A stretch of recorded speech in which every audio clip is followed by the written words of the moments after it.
Good morning, good afternoon, good evening. We are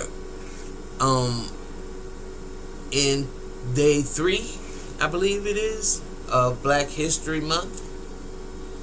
And it's real important that y'all tap into Dr. Claude Anderson's book.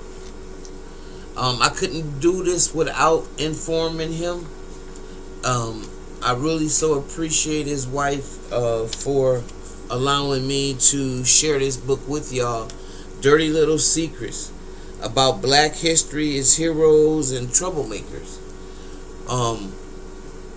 One of the greatest educators that we have, one of the master planners, the author of Powernomics, and what was the other one? Was it Black? Check out Dr. Claude Anderson. He's got several books, but this happens to be one of my favorites, especially during this time of the month that we only get 1 month. Some people said we shouldn't even have that. Every day is Black History for me, but since it's on the menu, we like to highlight these stories. So thank you, Dr. Claude Anderson, for gracing us with your education. Anyway, in this particular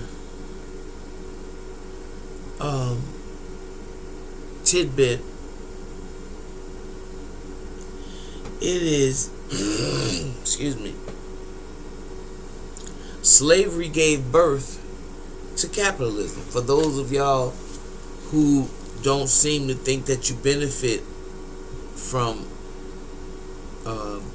slavery in any shape, form, or fashion, although you didn't do it, and I understand that, but because you are benefiting from that system, you owe a debt. Okay? It's just like when your parents die, you have to take on the bills, the estate of your parents. It's just that simple. It's the same thing. Slavery, reparations is not a handout. It's a debt. Y'all owe.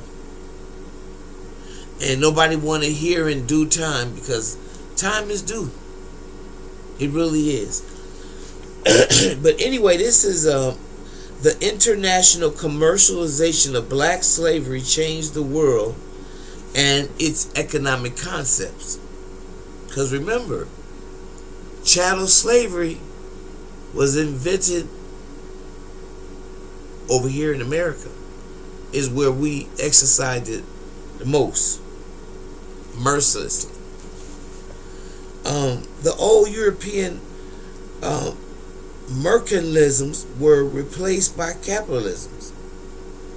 Mercantilism meant profiting from the sale of a product, while capitalism means profiting from another person's labor.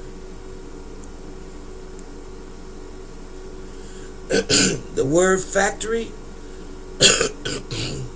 was first introduced in the 15th century to prescribe Portuguese buildings that were used as holding places for slaves at points along the West African coast.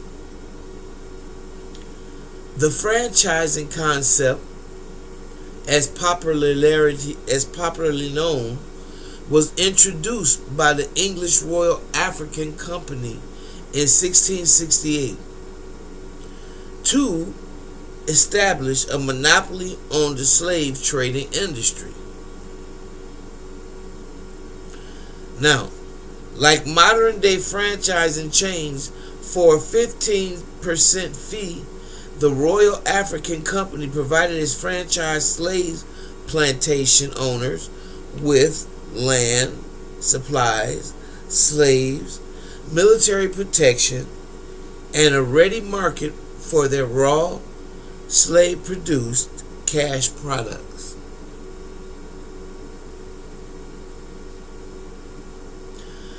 By early 1800s, with a renewed interest in cotton production, the plantations had at least 100 slaves, introduced a gang system of work. In the gang system, slaves were assigned work using an assembly line type process that revolutionized the slave labor market. It introduced mass production and significantly increased productivity. Raw materials produced by slaves fueled both Europe's and America's industrial and banking revolution. And that, my dear, is how slavery gave birth to capitalism. For those of y'all who didn't know. If you like what you hear, please like, subscribe, and share my channel. I'll see you in the next video.